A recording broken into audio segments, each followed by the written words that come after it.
საერთო სატკივარი, საერთო საზრუნავი, საერთო გადასაწყვეტი, საერთო საზოგადოებრივი აზრი, სოციუმის ყველაზე პრობლემური თემები, დღევანდელობის ყველაზე აქტუალური საკითხები, სოცდისკუსია, თამარ თარგამაძესთან ერთად, რადიო იმედზე.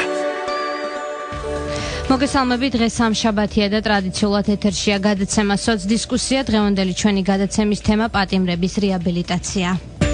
სოცდისკუსია, თამარ თარგამაძესთან ერთად. რა სამუშაოები ჩატარდა 1 წლის განმავლობაში სასჯელ აღსრულების სამინისტროში პატიმრების რეაბილიტაციის კუთხით, როგორ ხდება პატიმრების ჯანმრთელობაზე ზრუნვა და რა სიახლეებია ამ კუთხით, ამ თემებზე ჩვენ სტუმართან ერთად ვისაუბრებთ.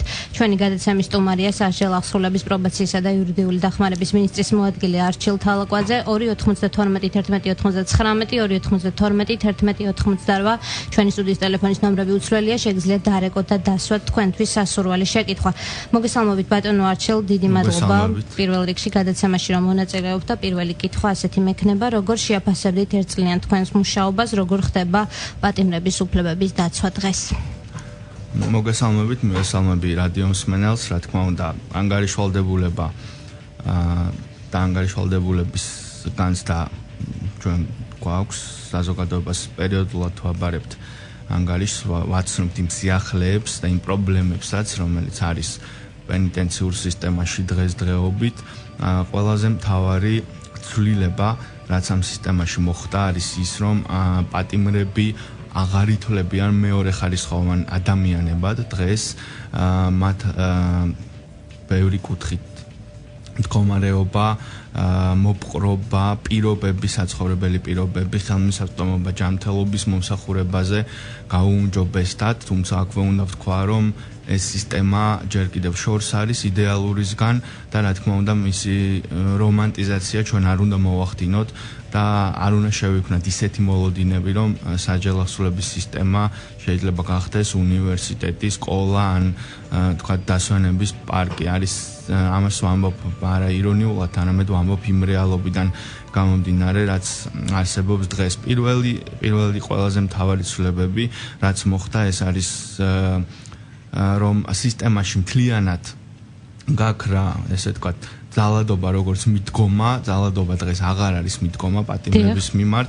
და ჩვენ ვაკეთებთ ყველაფერს, რომ ამ ცვლილების, ამ მიღწევის ინსტიტუციონალიზაცია მოხდეს და აღარასოდეს ძალადობა ადმინისტრაციას და სასჯელ აღსრულების სამინისტროს აღარ დასჭირდეს სიტუაციის მართვისთვის, აღარ დასჭირდეს დისციპლინის, ეგრეთ წოდებული დისციპლინის ჩამოყალიბებისთვის და აღარ დასჭირდეს იმისთვის, რომ იქ ყოფი ადამიანები დაიმორჩილოს. ეს არის ყველაზე დიდი მიღწევა, მე ვფიქრობ, ცალკეული ფაქტები, რა თქმა უნდა, შეიძლება მოხდეს ყველა სისტემაში, მთელ მსოფლიოში, მაგრამ ეს არის ყველა შემთხვევა, რომელიც თქვა იყო გახდა გამოძიების საგანი, კონკრეტული ადამიანები დაისაჯენ, ეს არის ჩემის აზრით ყველაზე დიდი მიღწევა. ამის გარდა მნიშვნელოვნად შეიცვალა საცხოვრებელი პირობები.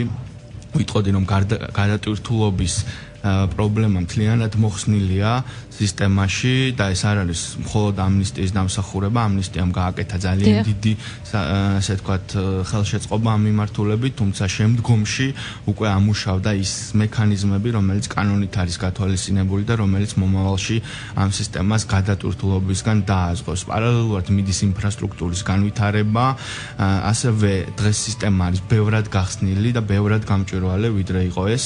მე ვიცი, რომ არასამთავრობო ორგანიზაციებს აქვთ, ასე ვთქვათ, მეტი მოლოდინები გამჭვირვალობასთან დაკავშირებით. ეს დისკუსია მიდის, ჩვენ ასე ვთქვათ, გვაქვს შეკითხვები, ვიღებთ პასუხებს, ჩვენც უსვამთ შეკითხვებს და ჩვენც ვპასუხობთ ამ შეკითხვებს. მე ვფიქრობ, რომ მომავალში გამჭვირვალობის და ანგარიშვალდებულების სტანდარტი იქნება კიდევ უფრო უკეთესი, მაგრამ ფაქტი ერთია, რომ დღეს მშავდებულებს ხელი მიუწვდებათ ასე ვთქვათ, ადეკვატურ დაცვაზე, ხელი მიუწვდებათ შეუძლიათ საჩივრების სისტემა გამოიყენონ, მათ აქვთ კანონით ტელეფონის სარგებლობის უფლება, ხშირად ხდება, როდესაც ისინი რეკავენ პირდაპირ ეთერებში და ამით არანაირი, როგორც წარსულში ხდებოდა მაყურებლების ან ადმინისტრაციის მხრიდან არანაირი დევნას არ განიცდიან. ეს არის ის, რაც შეიცვალა. ამის გარდა ბატონო არჩილ, ეხლა ჩაგეკითხებით ოპოზიციის მხრიდან გაისმის კრიტიკა, რომ პატიმრები ზედმეტად თავისუფლები არიან გარკვეულ შემთხვევაში. საუბარია ყოფილ ქურდებზე, ეგრეთ წოდებულ ქურდებზე. ანუ ბადრაგზე მეტი უფლებები აქვს ზოგ შემთხვევაში, რამდენად შეესაბამება ეს სიმართლეს? უფლებები აქვს ყველა პატიმარს ის, რაც გარანტირებულია საერთაშორისო კონვენციებით და საქართველოს კანონმდებლობით. ამის გარდა კარგი იქნება თუ ის ადამიანები, ვინც ბრალს გვდებენ ან გვაკრიტიკებენ, რომ მეტი უფლებები აქვთ დღეს პატიმრებს, მეტი უფლებები კი არა აქვთ, მათ აქვთ დღეს ის უფლებები, რაც არის გათვალისწინებული კანონმდებლობით და საერთაშორისო სტანდარტებით. თუ ცალკეული, კიდევ ერთხელ ვამბობ, თუ ცალკეული ფაქტები ხდება, მაგალითად იყო შემთხვევა, როდესაც ერთ-ერთი პაციენტი გადავიყვანეთ სამოქალაქო საავადმყოფოში, მან შეურაცხყოფა მიაყენა ექიმებს, შეურაცხყოფა მიაყენა ბადრაგის თანამშრომლებს. ამ შემთხვევაში ჩვენი მოქმედება იყო პროპორციული და ადეკვატური. ესეთი ფაქტებისგან დაზღვეული არ ვართ, მით უმეტეს მაშინ, როდესაც სისტემაში არის ძალადობის ძალიან ბევრი მსხვერპლი, რომელთაც აქვთ ფსიქიკური აშლილობები და ეს ადამიანები, რომელთაც აქვს ფსიქიკური აშლილობები, რა თქმა უნდა, წარმოშობენ კრიზისულ სიტუაციებს და ამ კრიზისულ სიტუაციებში მათაც კი უჭირთ საკუთარი თავის კონტროლი და ბუნებრივია ასეთ დროს იქნება კონფლიქტური სიტუაციები, მაგრამ ამ კონფლიქტური სიტუაციების დროს ჩვენი ამოცანა არის, რომ საჯავახსრულების სამინისტრო ბადრაგის თანამშრომელი თუ ოფიცერი, რომელსაც აქვთ შეხება ასეთ ფაქტებთან, არ გამოვიდნენ კანონის ფარგლებიდან და ეს კანონმდებლობა უახლოეს პერიოდში კიდევ შეიცვლება, რომ იყოს მეტი დაცულობა, მეტი გარანტიები თანამშრომლებისთვის და ზუსტი ინსტრუქციები, ვინ სად როდის უნდა მოიქცეს. მე ვიტყოდი, რომ თუ ის რომ ადამიანებს დღეს აქვთ უკეთესი კვების პირობები, ის რომ ადამიანებს აქვთ მეტი კვადრატული მეტრი, ის რომ ადამიანებს აქვთ ტუბერკულოზის კურნალობის საშუალება სპეციალურ დაწესებულებაში და ის რომ ადამიანებს შეუძლიათ შეხვედრან ათესავებთან, ადვოკატებთან, ან შეუძლიათ გავიდნენ სამოქალაქო საავადმყოფოში და მიიღონ კურნალობა, თუ ეს არის მეტი უფლებები, მაშინ დიახ მე ვადასტურებ, რომ მათ დღეს აქვთ მეტი უფლებები, უпростоრად მათ აქვთ მეტი რეალიზაცია თავისი უფლებების, რომელიც წარსულში არ იყო.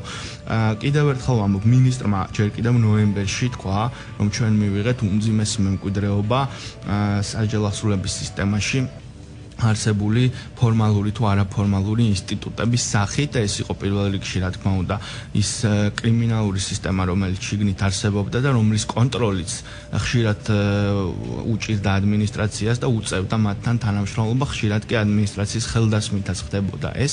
ეს არის უმძიმესი მემკვიდრეობა, მაგრამ ამ მემკვიდრეობას ჩვენ არ ვუმკლავდებით ძალადობით, არ ვუმკლავდებით ადამიანების დათრგუნვით, მათი ცემით, მათი განადგურებით, მკვლელობებით, ამას ჩვენ უპირისპირდებით საკანონმდებლო ცვლილებებით. არის 50-მდე საკანონმდებლო ცვლილება მზად, რომელიც ჩვენ მოგცემს საშუალებას, რომ ყველა შემთხვევაში, ასე ვთქვათ, ჩვენი ჩარევა და ინტერვენცია იყოს კანონის ფარგლებში და მეორე მხრივ უპირისპირდებით ინფრასტრუქტურის განვითარებით, როდესაც მომავალში მომავალ წელს ადამიანები, რომელთაც სურთ შრომა, რომელთაც სურთ პროფესიული განვითარება, განათლების მიღება და საზოგადოებაში დაბრუნება, ხელახალი შანსის მიღება, ეს ადამიანები საჯელს მოიხდიან განსხვავებულ გარემოში, სადაც იქნება შრომის შესაძლებლობა, იქნება ანაზღაურების შესაძლებლობა ამ შრომის, იქნებიან მეტი ფსიქოლოგები, იქნება, ასე ვთქვათ, უფრო მეტი შესაძლებლობა, რომ ადამიანის რეაბილიტაცია მოხდეს. ხოლო ის ხალხი, რომელსაც არ სურთ თავისი, ასე ვთქვათ, კრიმინალური რწმენის შეცვლა, არ სურთ ამ სუბკულტურიდან გამოსვლა, ვისაც სხვენია მუშაობის და განათლების მიღების, ის ადამიანები მოიხდიან საჯელს განსხვავებულ გარემოში, თუმცა ეს გარემოც დააკმაყოფილებს იმ მინიმალურ სტანდარტებს, რომელიც ასე ვთქვათ, ევროპაში არის დამკვიდრებული. ეს პროცესი უკვე მიდის, მე შემიძლია კონკრეტული პროექტები ჩამოგითვალოთ და ჩვენ მგონია, რომ ეს არის ერთადერთი სწორი და ერთადერთი კანონიერი გზა, რომ საჯელოსნობის სისტემაში არსებულ პრობლემები დავძლიოთ. დიახ, რეაბილიტაციის კუთხით იანვარში იუსტიციის სამინისტროსა და თქვენს უწყებას შორის გაფორმდა მემორანდუმი. უფრო დეტალურად რო გითხრათ ამ მემორანდუმის შესახებ და უნდა შემუშავებულიყო სამოქმედო გეგმა, თუ შეიქმნა და რამდენად ეფექტურად მუშაობს უკვე.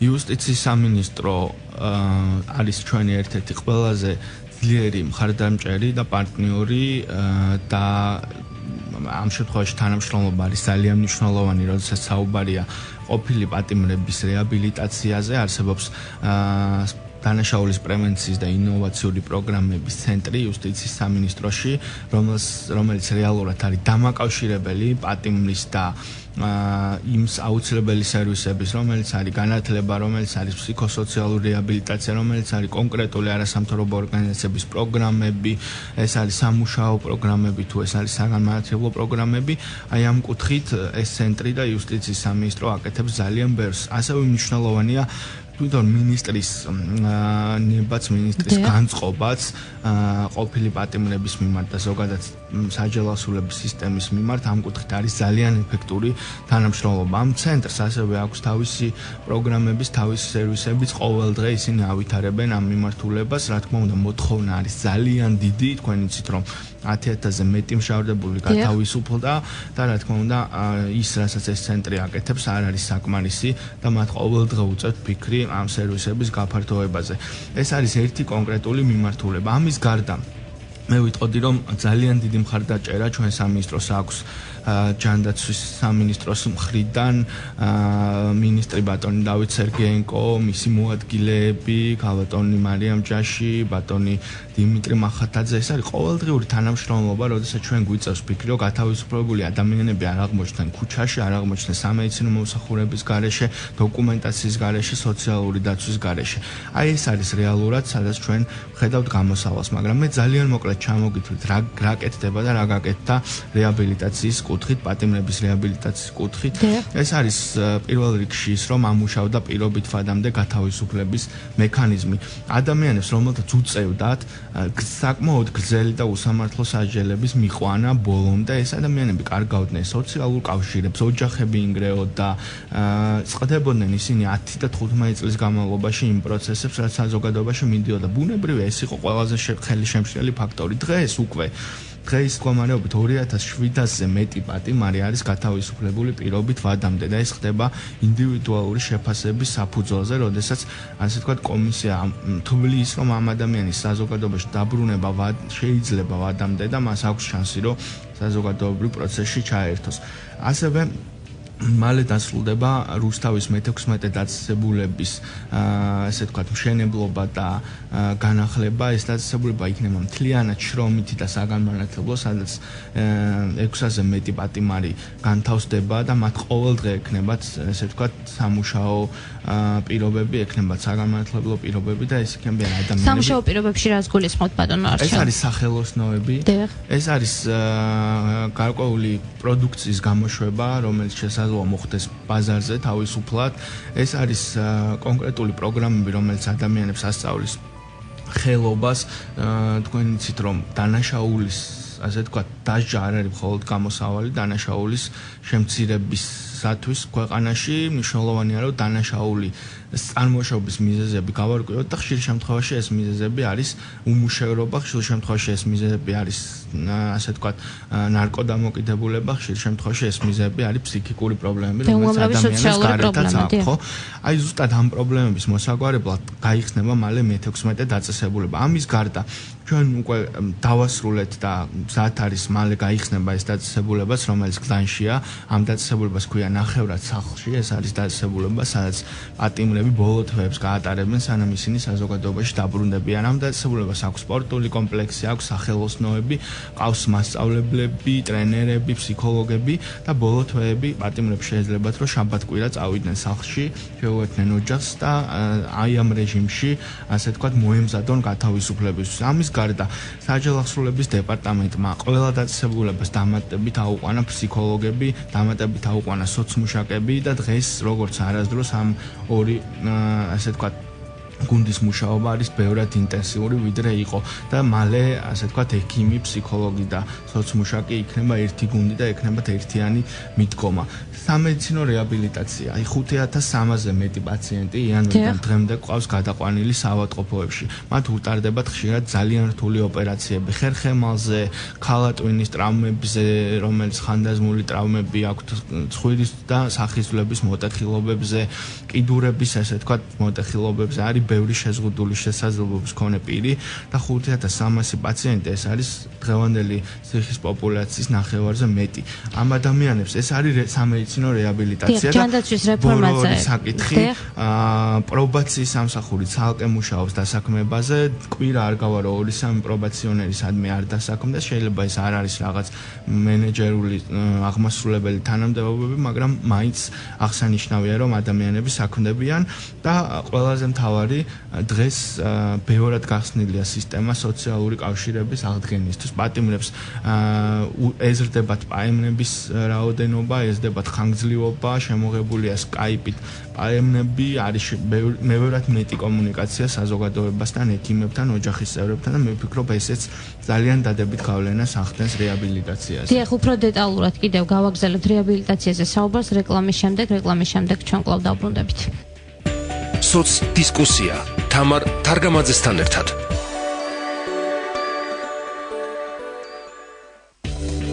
ჩვენ დავბრუნდით პირდაპირ ეთერში ვსაუბრობთ პატიმრების რეაბილიტაციაზე. გარდა სასჯელ ახსრულების სამინისტროს ამ თემაზე მუშაობს არასამთავრობო ორგანიზაციები. ჩვენ ახლა პირდაპირ ეთერში გვერდება არასამთავრობო ორგანიზაცია თავისუფლების ხელმძღვანელი მაია სალუქვაძე.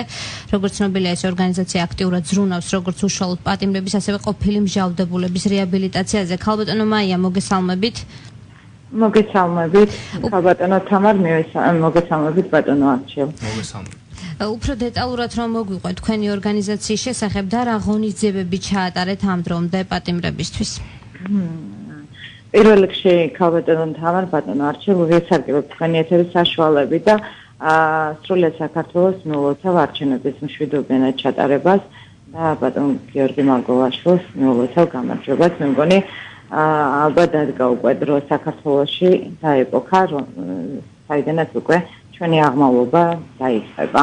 უერთდებთ თქვენს მელოცვას. რაც შეეხება ჩვენს ორგანიზაციას, ორგანიზაცია დაფუძნდა მიმდინარე წლის 6 სექტემბერს და მე აქვე მინდა აღნიშნო ფაქტი, ამინისტრირებული ყოფილი მსჯავრდებული გახლავართ და მიმდინარე წლის 14 ფებრუარს გავთავისუფლდი სასჯელიდან ქალთა ნომერ 1 დაწესებულებიდან ანუ რაც შეეხება ჩვენს პროექტს, ძალიან დიდი პროექტია, უბრალოდ დეტალურად არ მინდა დავკონკრეტდე, რა ღონისძიებებს გატარებას ვაპირებ. ამ პრეზენტაციას ორგანიზაციის ალბათ გავაკეთეთ მხოლოდ მაშინ, როცა ტექნიკურად და ფინანსურად უკვე მზად ვიქნებით, იმიტომ რომ ძალიან ძნელია, როცა პირდები ადამიანს რაღაცას და შემდგომ სხვა რაღაც პროექტების განხორციელებას ვერაპირებ ახერხებს ორგანიზაცია და ამიტომ დაპირებებით რომ არ გამოგვივიდეს და პიარში რო არ ჩაგვეთვალოს, მოდი რაღაცებს ჩვენთვის შევინახოთ და ამ დრომდე ქალთა დაწესებულებაში მიმდინარე წლის 23 ოქტომბერს ჰქონდა ქართველი მომღერლების შესრულებით საქველმოქმედო აქცია. გვახვდა ქალბატონი ირმა სოხაძე და სტუდია იმედის მომღერლები და ასე პატარა მიზერული საჩუქრებით შეუტანეთ შესაძლებლობების ფარგლებში ხალხმსჯავრდებულებს. უბრალოდ ჩვენ ამ ეტაპზე ვცდილობთ მხოლოდ ეს საქველმოქმედო აქციებით შემოვიფარგლოთ მანამ სანამ თქვათ ჩვენს გარკვეულ გრძელვადიან პროექტების ამუშავებას შევუდგებით. და მე ვფიქრობ პირველ რიგში უბრალოდ ჩემი გამოჩენა მინდოდა ყოფილიყო ამ შემთხვევაში მაგალითი ყოფილი მსჯავრდებულებისთვის რომ იქ საპატიმროში არ მთავრდება ადამიანის ცხოვრება, რომ იქედანვე უნდა იზრუნოს ნებისმიერმა პატიმარმა თუ დაიფიქროს იმაზე თუ რას გააკეთებს სასჯელის მოხდის შემდგომ. მაგრამ ყოველი შემთხვევაში ესეთი რეალიზებული რო გამოვიდეს პატიმარი, იქედან აუცილებლად რა თქმა უნდა შიგ საპატიმროშიც უნდა იყოს შესაბამისი პირობები შექმნილი. მე გულდესმით ვუსმენდი ბატონი არჩილის სიტყვას, ვეთანხმები და ეს არის სისტემა ნამდვილად, ალბათ ჩვენზე უკეთ არავინ არ იცის, იმიტომ რომ ჩვენ ზუსტად იმ პერიოდის პატიმრები ვართ 2007 წლიდან მივხვდით სასჯელს. იმ პერიოდის პატიმრები ვართ, რომლებმაც ფაქტობრივად სასჯელი მოვიხადეთ სხვადასხვა ციხეში, ანუ ერთი ციხიდან მეორეში, მეორედან მესამეში და ესე. და საბოლოო ჯამში როგორც იქნა ახალი დაწესებულება აშენდა და იქ გადაიყვანეს და მშავდებულები. მაგრამ ბატონო არჩილ მართლა დიდი ცვლილებებია თუ სამედიცინო მომსახურეობის კუთხით დაწესებულებებში ასევე შეიცვალა აბსოლუტურად კვების რაციონი, მაშინ თუ მჟავდებულები ფაქტობრივად არ ღებულობდნენ იქაურ საკვებს, ეხლა ვერ გეტყვით რომ ძალიან იდეალურად ხორციელდება ყველაფერი, მაგრამ შედარებაც კი არ შეიძლება იმასთან, როგორი კვება იყო ადრე და როგორი არის ეხლა, თუნდაც დამოკიდებულება შეიცვალა როგორც მსჯავრდებულების და თანამშრომლების მიმართ. მართალია შეიძლება ძალიან საშინელი მდგომარეობა არ იყო, მაგრამ რაღაც შეზღუდვები ჰქონდა თვითონ თანამშრომლებსაც იმ კუთხით, რომ მათ ეკრძალებოდათ ნორმალური ადამიანური ურთიერთობები ჰქონოდათ პატიმრებთან. მაგრამ ბატონო არჩილ, ერთადერთი პრობლემა, ჩვენთვის ყველაზე მტკივნეული პრობლემა უშუალოდ ქალთა დაწესებულებაში იყო ფაქტი. ჩვენ გვახსოვს, რომ ტენდერები როგორ ცხადდებოდა, როგორ ელვის სისწრაფით შენდებოდა ციხესიმაგრეები საქართველოში. მათ შორის ერთ-ერთი არის ქალთა დაწესებულება, რომელიც გარკვეული მიზეზების გამო და ალბათ იცი რა მიზეზების გამო, იმიტომ რომ ფაქტობრივად ჩვენ ნათხოვარ დაწესებულებაში ვიხდიდით სასჯელს ხანკრეთში და შემდგომ მატროსოვზე დაგვაბრუნეს მშავდებულები.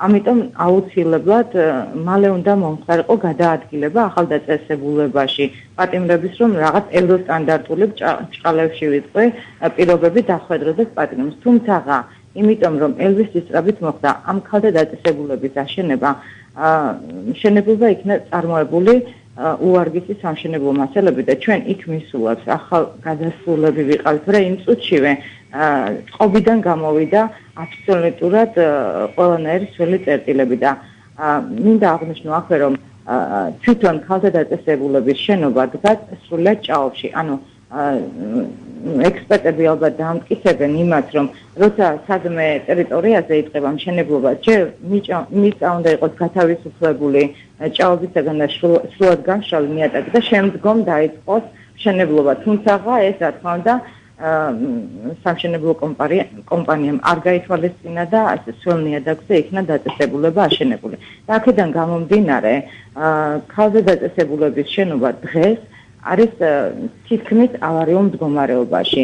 დაბზარული არის ყველგან კედლები, არის პირველი სართული სრულად სინესტეში და რამდენი მიწისძვრარი იმდენი სადღაც რომელიმე კორპუსში რაღაც თქვათ ხან აივანი ჩამოვარდება, ხან კედლები ჩამოიშლება და ესე შემდეგ. და მაინტერესებს ბატონო არჩილ, ხარ თუ არა ამ ყველაფრის საქმის კურსში და რაიმე ღონისძიებების გატარებას აპირებს თუ არა კონკრეტულად ამ ფაქტთან დაკავშირებით. ქალბატონო მაია, მე დიდი მადლობა მინდა გადაგიხადოთ გადაცემაში მონაწილეობისთვის. მსმენელებს კი შევახსენებთ, რომ ეს არის არასამთავრობო ორგანიზაცია თავისუფლების ხელმძღვანელი მაია სალუქვაძე, რომელიც არის ყოფილი პატიმარი და როგორც მან აღნიშნა, ეს არის მაგალითი ყველა ყოფილი მჟავდებულისთვის, რომ ცხოვრება გრძელდება გისოსებს მიღმა. დიდი მადლობა ქალბატონო მაია.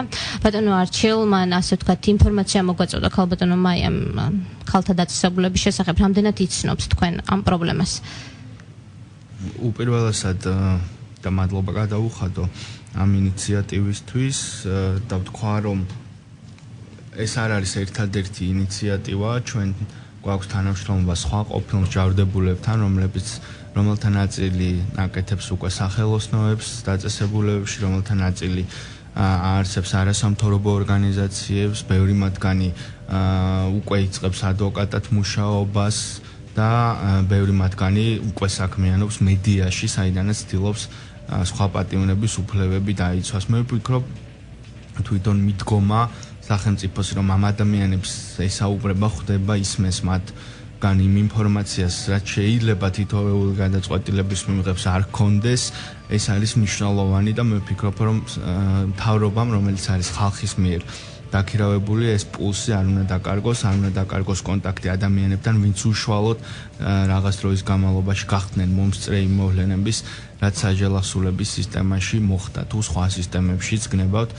ამ შემთხვევაში მინდა ვთქვა, რომ ჩვენ არა მხოლოდ ვიცნობთ ამ პრობლემებს, რაც არის რუსთავის მეხუთე ქალთა დაწესებულებაში, არამედ უკვე გვაქვს კონკრეტული გეგმა, რომლის მიხედვითაც რუსთავის ქალთა დაწესებულება დაიხურება, ის განთავსდება თბილისში და ეს იქნება ასე ვთქვათ, ბოლო გაჩერება იმ გრძელი მოგზაურობის, რაც ქალბატონმა ისაუბრა, როდესაც ქალების გადაყვანა ხდებოდა ციხიდან ციხეში და თბილისში მათ ექნებათ ადეკვატური პირობები, ექნებათ გამწვანებული გარემო, ექნებათ სახელოსნოები, სამკერვალო, როგორც მე ვიცი, ასევე განიხილება ბევრი სხვა სერვისების, რომელიც ქალებისთვის, ქალი პატიმრებისთვის არის აუცილებელი. რაც შეეხება თვითონ შენობას, რომელიც დარჩება და დაცარიელდება, ამ შენობის მთლიანი რეკონსტრუქცია ხდება და იქ განთავსდება ფსიქიკური ჯანმრთელობის ცენტრი, რომელიც მოიცავს 3 კლინიკას, ეს არის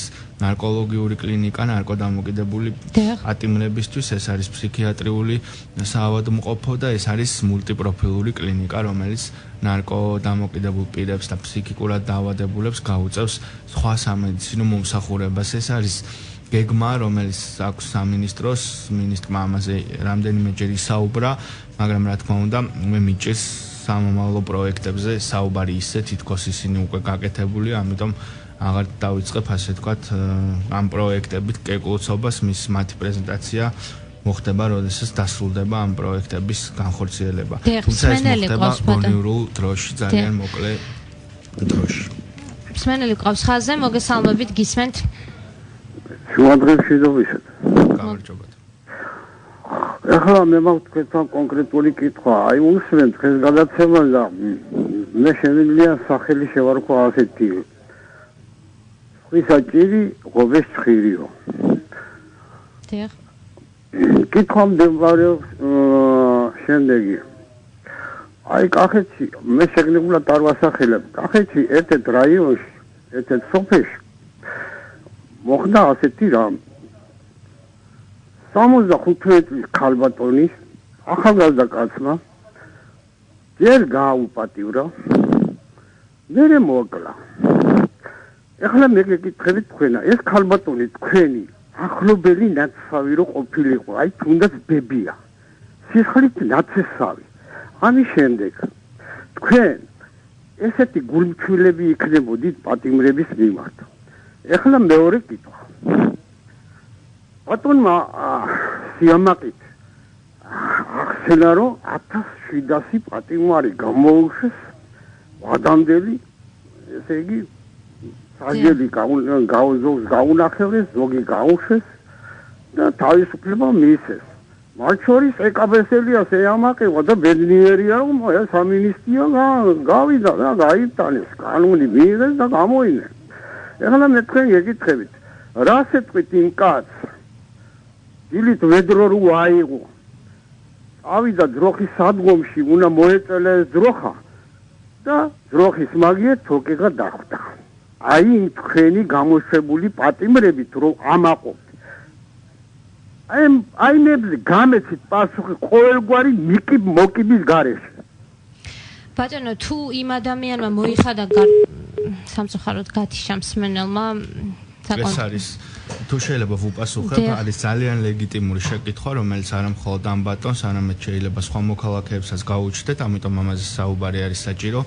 ჯერ ერთი მე მინდა ვთქვა, რომ ჩვენ ამ გათავისუფლებებით კი არ ვამაყობთ, არამედ ვაფიქსირებთ ფაქტს, რომ საქართველო, რომელიც იყო პატიმრების რაოდენობით სოფლიოში მეორე ადგილზე, ეს არის 600 პატიმარი ყოველ 100,000 მოსახლეზე, დღეს გამოვიდა ამ სასაცილო მდგომარეობიდან და დღეს იგი უბრუნდება იმ ევროპულ მაჩვენებელს, რომელიც არის ევროპის სივრცეში. ეს ერთი. მეორე, რაც შეეხება გათავისუფლებას, ზოგადად საჭირო იყო თუ არა ამნისტია, საჭირო თუ არის თუ არა ადამიანების პირობით ვადამდე გათავისუფლება. ამაზე პასუხი მოკიბის გარეშე არის შემდეგი, რომ ჩვენ შესწავლილი გვაქვს უკვე გათავისუფლებულთა შორის დანაშაულის განმეორების მაჩვენებლები და იგი არის გაცილებით ნაკლები, თითქმის ორჯერ ნაკლები, რამდენადაც ჩვენ გვაქვს ინფორმაცია, ვიდრე წინა წლებში გათავისუფლებული ადამიანების და სხვათა შორის ძალიან მიესადაგება მაჩვენებლებს, რომელიც არის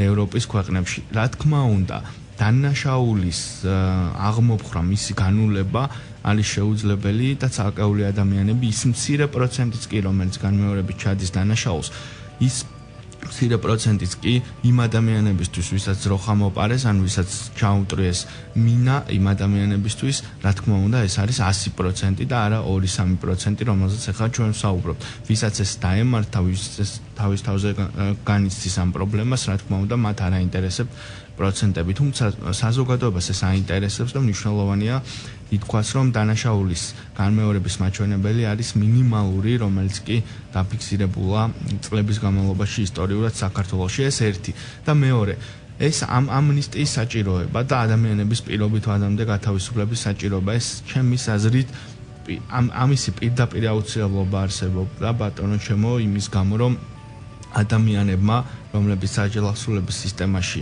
იხდიდნენ საჯელს, მიიღეს 2 საჯელი ერთი დანაშაულისთვის, მაშინ როდესაც კანონი ნებისმიერი ცივილიზებული ქვეყნის კანონმდებლობა ერთი დანაშაულისთვის აწესებს ერთ საჯელს და დაუშვებელია, რომ ადამიანი, რომელიც ძროხის ქურდობისთვის გასამართლდა, რომელსაც კონკრეტული საჯელი მიესაჯა და ის იმყოფება თავისუფლების აკვეთის პირობებში, დაუშვებელია, რომ ამ ადამიანს დამატებით სცემდნენ, დამატებით აწამებდნენ, ყავდათ ჩამოკიდული ფეხებით, ან აჭმევდნენ კომბინირებულ სხიმებს, რომელიც კუჭნაწლავის დაავადებას იწვევს 3 თვეში და დაუშვებელია, რომ პატიმარი, რომელიც თავისი ფეხით პრაქტიკულად ჯამთელი შევიდა საპატიმრო დაწესებულებებში, იქიდან გამოდიოდეს ხეიბარი, ან გამოდიოდეს მომაკვდავ მდგომარეობაში. აი ეს არის, რაზეც სახელმწიფომ მიიღო ზომა, რომ გაეთავისუფლებინა ამ უპრეცედენტოდ დიდი რაოდენობა ადამიანების და მეორე შემთხვევაში გამოიყენოს პირობით ვადამდე გათავისუფლების მექანიზმი. რა თქმა უნდა, იდეალური გადაწყვეტილებები არ არსებობს, რა თქმა უნდა, ყველაფერს ამ ქვეყანაზე და ამ სამყაროში აქვს 2 მხარე, დადებითი და უარყოფითი, მაგრამ როდესაც საუბარია დადებით და უარყოფით მხარეებზე, აუცილებლად უნდა მოხდეს აწონ-დაწონვა და ჩემის ღრმად წმენით ამნისტიის აქტსაც და პირობით ვადამდე გათავისუფლების მექანიზმის ამუშავებასაც აქვს გაცილებით მეტი სიკეთე, ვიდრე ზიანი და ამიტომ მე პირადად მიმაჩნია, რომ ჩვენი მთავრობის გადაწყვეტილება ამ შემთხვევაში იყო ძალიან დროული და ადეკვატური. რაც შეეხება ესე ვთქვათ, დანაშაულის საკითხს, შევიქმნით ისეთ წარმოდგენას, რომ დანაშაულს ჩადიან მხოლოდ ის ადამიანები, ვინც გათავისუფლდნენ საჯელო აღსრულების სისტემიდან, დანაშაულს ჩადიან ის ადამიანებიც, ვინც არასოდეს ამ სისტემაში არ ყოფილან და ჩადიან უფრო მაღალი პროცენტით, ვიდრე შესაძლოა ეს უკვე გათავისუფლებულ პატიმრებში გვაქვს. აი ეს არის ჩემი პასუხი, რაც შეეხება ძროხის ქურდობას ან ადამიანებს, რომელსაც თოკი დახვდათ ძროხის მაგივრად, საქართველოს ყავს ძალიან ძლიერი პოლიცია, ძალიან ძლიერი სამართლებრივი სისტემა, სამართალდამცავი სისტემა და თითოეულ დანაშაულზე მე ვფიქრობ, რომ ხდება ძალიან დროული და ადეკვატური რეაგირება. ეს არის ერთგვარი კომპენსაცია ადამიანებისთვის, რომელიც ორმაგად დაისაჯენ იმის გამო, რომ საქართველოს ხელისუფლებამ ვერ მოახერხა ციხეებში წამების და ძალადობის აღკვეთა და რა თქმა უნდა, ადამიანები, რომლებიც არიან წამების ხორეპლი, რომელმაც დაკარგეს ყველაზე ძვირფასი ცხოვრებაში, ეს არის ჯანმრთელობა და ბევრმა მათგანმა მე როგორც ჯანდაცვის სისტემის ხელმძღვანელი ამ სფეროში გეტყვით, რომ ძალიან ბევრმა მათგანმა სამუდამოდ დაკარგა ჯანმრთელობა, ამ ჯანმრთელობის აღდგენა და დაბრუნება არის შეუძლებელი და რა თქმა უნდა ისინი იმსახურებენ, რომ დღეს სახელმწიფო მათ მიაქციოს მეტი ყურადღება, მათ ქონდეთ უკეთესი პირობები და უკეთესი ჯანდაცვა, ქონდეთ მეტი ყურადღება და მეტი ვისაუბროთ მათი უფლებების დაცვაზე. დიახ, ჩვენი გადაცემის დრო იწურება, თუმცა ერთ საკითხს აუცილებლად მინდა შევეხოთ ჰეპატიტის პროგრამაზე, რომ ვისაუბროთ. მე ვიცი, რომ საჯელო აღსრულების სამინისტრო აქტიურად მუშაობდა ამ საკითხზე. ამ კუთხით რა ხდება?